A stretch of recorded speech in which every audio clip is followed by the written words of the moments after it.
High, আমি হৈমন্তী। আজকে আমি আবার চলে এলাম নতুন একটা ভ্লগ নিয়ে।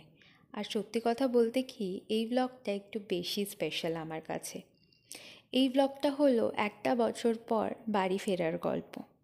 দিনটা ছিল 18th অক্টোবর, আর আমার ফ্লাইট ছিল 19th অক্টোবর আর্লি মর্নিংয়ে। তাই 18 তারিখ রাতে আমি আর পৌসুমি ক্যাব বুক করে পৌঁছে গেছিলাম এয়ারপোর্টে। এটা আমার লাইফের ফার্স্ট ফ্লাইট ছিল, ওই জন্য একটু আগেই পৌঁছে গেছিলাম আমরা। চেকিং কমপ্লিট করে বোর্ডিং পাস নিয়ে আমরা চলে গেছিলাম আমাদের ফ্লাইটের গেটের সামনে। যাই হোক, 2 ঘন্টা অপেক্ষা করার পর ফাইনালি বোর্ডিং হয়। আর সত্যি কথা বলতে এভরিথিং ওয়াজ সো স্মুথ। সবাই বলে লাইফের ফার্স্ট ফ্লাইটের এক্সপিরিয়েন্স একটা অন্যরকম ব্যাপার থাকে। সত্যিই তাই। এরপর আর কি, রাতের প্লাস সকালের ভিউ এনজয় করতে করতে 2 ঘন্টার মধ্যে পৌঁছে যাই কলকাতা। এখানে একটা কথা বলে রাখা ভালো, আমার বাড়িতে সবাই জানতো আমি 19 তারিখে রাতে পৌঁছাবো। So it was all basically plan to surprise them. যাই হোক, এরপর পৌসুমি বাড়ি যাওয়ার পথে আমাকে ড্রপ করেছিল। বাড়িতে গিয়ে না একটা ওদের রিয়াকশান আমি ক্যাপচার করতে পারিনি। ওই দিন আবার ছিল ভূত চতুর্দশী, তাই সেদিনকে লাঞ্চে স্পেশালি বানানো হয়েছিল 14 শাক, নারকেলের বড়া আর ডাল, আর ভাত তো ছিলই তার সাথে। এরপর একটু রেস্ট করে আমি বেরিয়ে পড়েছিলাম আমার বন্ধুদের সারপ্রাইজ দিতে। প্রথমেই চলে যাই সুদীপ্তাদের বাড়ি, আর এই ছিল ওর রিয়াকশন। কেমন লাগছে আমাকে দেখে এতদিন পর? খুব ভালো। এক্সপেক্ট করেছিলি আমি আজকে আসবো? হ্যাঁ। তুই বুঝে গেছিলি কালকে? না, বুঝেনি কিন্তু এরপর ওকে নিয়ে বেরিয়ে পড়েছিলাম রূপসার বাড়ির দিকে। কয়দিন আগেই রূপসার বার্থডে গেছে, তাই আমরা ওই দিনকে ঠিক করি যে ওর বার্থডে সেলিব্রেশন করব। তাই কেক আর গিফট নিয়ে পৌঁছে যাই ওর বাড়িতে। আর সত্যি কথা বলতে ওর রিয়াকশনটা ছিল একেবারে আইকনিক।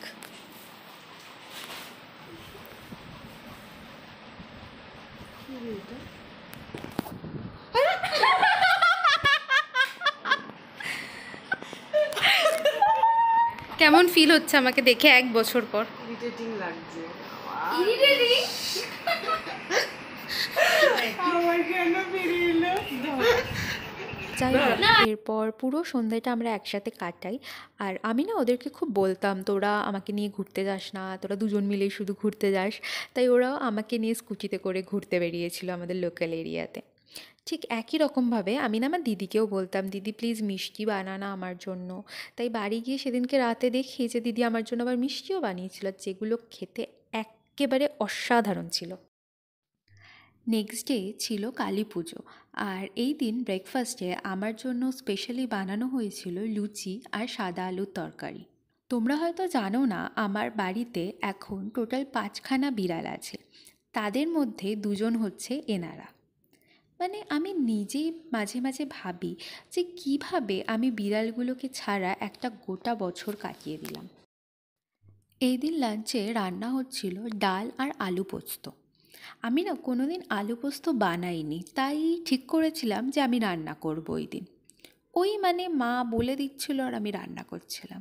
যদিও লাস্টে একটু গলে গলে গেছিলো আলু পোস্ত, কিন্তু খেতে বেশ ভালোই হয়েছিল। মানে তোমরাই বলো, আলু আর পোস্ত কখনো কি বাজে হতে পারে একসাথে? বিকালের দিকে আমার কাজিনরা এসেছিল আমার সাথে দেখা করতে। ওদের সাথে পুরো সন্ধেটা জুড়ে বেশ আড্ডা দেওয়া হয় সেই দিনকে।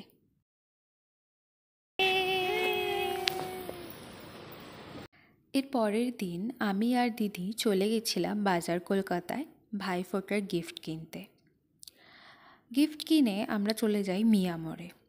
পুনেতে যেহেতু মিয়ামোড়ে নাই, তাই বাড়ি গেলে মিয়ামোড়ের কেক খাওয়াটা কিন্তু একদম ম্যান্ডেটরি।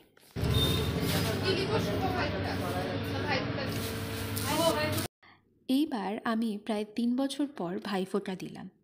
যদিও আমার বাকি 2 ভাইয়ের এই বছর ফোঁটা নেই, আর একজন তো মুম্বাইতে। যাই হোক, আজকে আমাদের গেট টুগেদারের প্ল্যান ছিল বড় মাসির বাড়িতে। আমরা 3জন মিলে ওখানে পৌঁছে যাই ওই 11টার মধ্যে। ছোটো মাসিরাও চলে আসে ওই প্রায় একই সময়। তারপর আর কি, জোর কদমে চলছিল দুপুরের প্রিপারেশন আর জবরদস্ত আড্ডা। দেখাও পোলাও। আর এই যে পোলার চাল রেডি আছে, হ্যাঁ। সব জিনিসপত্র রেডি আছে, হ্যাঁ। কড়াই দিয়ে চাপানো হবে। এই যে গরম জল হয়ে গেছে।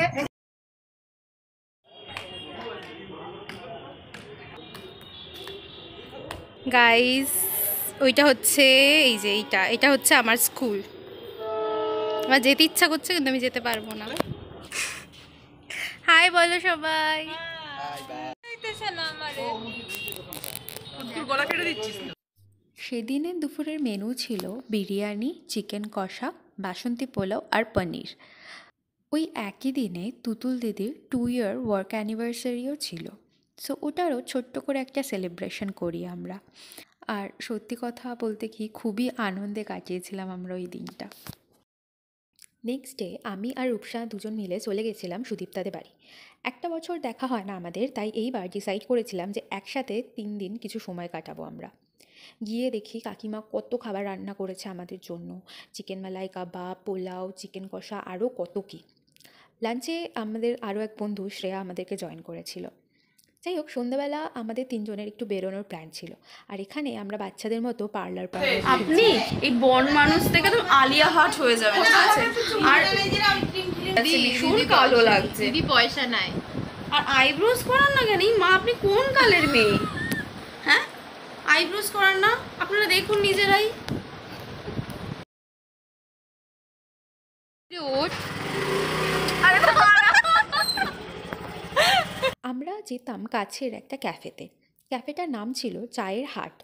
বেশ সুন্দর ছিল জায়গাটা, ভাইবটা আমার খুবই ভালো লেগেছে। কিন্তু সত্যি কথা বলি, খাবারগুলো খুবই অ্যাভারেজ ছিল।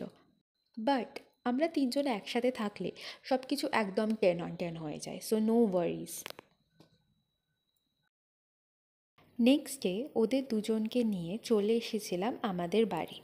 আর ওই দিন আমরা 5জন মিলে কিছু উনো খেলেছি বাবা, মানে খেলেই যাচ্ছে, আমাদের উনো খেলা আর শেষ হয় না। ওই দিনে ডিনারে ছিল ফ্রাইড রাইস আর চিলি চিকেন। ডিনার কমপ্লিট করে আমরা আবার খেলতে বসে গেছিলাম উনো। আর রাতে সবার জন্য আমি আগেই বানিয়ে রেখেছিলাম চিজ কেক, যেটা খেতে একদমই অসাধারণ হয়েছিল।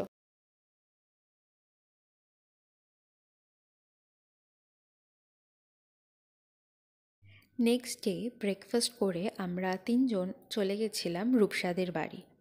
ওই দিন লাঞ্চে ছিল চিকেন বিরিয়ানি, যেটা খেতে কিন্তু একদম ফাটাফাটি ছিল। লাঞ্চের পর আমরা একটু ওই অ্যাস্থেটিক ফটো তোলার চেষ্টা করছিলাম, আর যেটার আউটকাম কিন্তু খুবই সুন্দর এসেছিল। আমি বাড়ি যে সময় গেছিলাম ওই সময় জগদ্ধাত্রী পুজোও ছিল। সো মা, দিদি আর আমি আমাদের লোকাল এরিয়াতে বেরিয়েছিলাম ঠাকুর দেখতে, সেই ছোট্টবেলার মতো। জানি না কেন আগের মতো সেই ব্যাপারটা এখন আর আমাদের ওখানের পুজোতে নেই। কিন্তু ওই একসাথে বেরোনো, ঘোরা, আনন্দ করাটা, সেটা যেন সেই আগের মতনই রয়ে গেছে।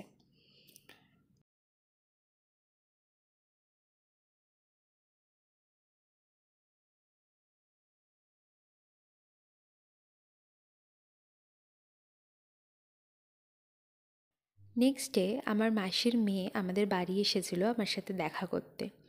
আমরা দুজনে প্রায় 3 বছর পর একসাথে অনেক গল্প করেছি, যেটা আমরা দুজনেই খুব মিস করেছি এতদিন ধরে। আমার আর সুদীপ্তার বার্থডে পরপর। অনেক বছরই আমরা একসাথে বার্থডে সেলিব্রেট করিনি, দেখা হয় না।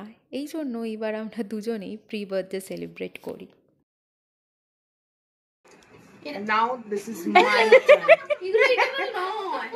দেখতে দেখতে আবার সেই পুনেতে ফিরে যাওয়ার দিনগুলো এগিয়ে এলো। ফিরে যাওয়ার আগে আমার আর মার দুজনেরই খুব ইচ্ছা ছিল একবার বড়মার মন্দির থেকে ঘুরে আসার। তাই 31 অক্টোবর পুজো দিতে গেছিলাম বড়মার মন্দিরে। কিভাবে যে 2 উইক নিমেষে চলে গেল বুঝতেই পারলাম না। সত্যি কথা বলতে 1 বছর পর বাড়ি গিয়েও আমার একবারের জন্য মনে হয়নি যে আমি আমার কাছের মানুষগুলোর থেকে দূরে ছিলাম। প্রতিটা দিন ভিডিও কল আর নানান গল্প আড্ডার মধ্যে একেবারের জন্য এরা কেউ আমাকে ফিল করতে দেয়নি যে আমি দূরে। আসলে ডিস্টেন্স কি সত্যি ম্যাটার করে কোনো সম্পর্কে? আমার মতে না। কাছের মানুষগুলোর এফোর্ট আর ভালোবাসা কখনোই সেগুলোকে বুঝতে দেয় না। এই ভিডিও বানানো স্টার্ট করার আমার মেন মোটো ছিল just to document my life and get out of my comfort zone. আর আমার মনে হয় এতদিন এই সমস্ত করে আমি আমার কমফর্ট জোন থেকে অনেকটাই বেরোতে পারছি আর নিজের লাইফটাকেও একটু একটু এনজয় করার চেষ্টা করছি। দিনটা ছিল 2nd নভেম্বর আর এই দিনকে আমার পুনেতে ফেরার ফ্লাইট ছিল। সবাইকে আবার অনেক লম্বা সময়ের জন্য বাই বাই বলে আমি আর দিদি বেরিয়ে পড়েছিলাম এয়ারপোর্টের উদ্দেশ্যে। সেখানে পৌসুমীর সাথে দেখা হয়, তারপর আমরা দুজন মিলে রওনা দিই পুনের উদ্দেশ্যে। এতদিন পর আমার কাছের মানুষগুলোর সাথে কাটানোর কিছু মোমেন্ট শেয়ার করলাম তোমাদের সাথে। জানিও কেমন লাগলো। আবারও দেখা হবে নেক্সট ভিডিওতে। Until then, by.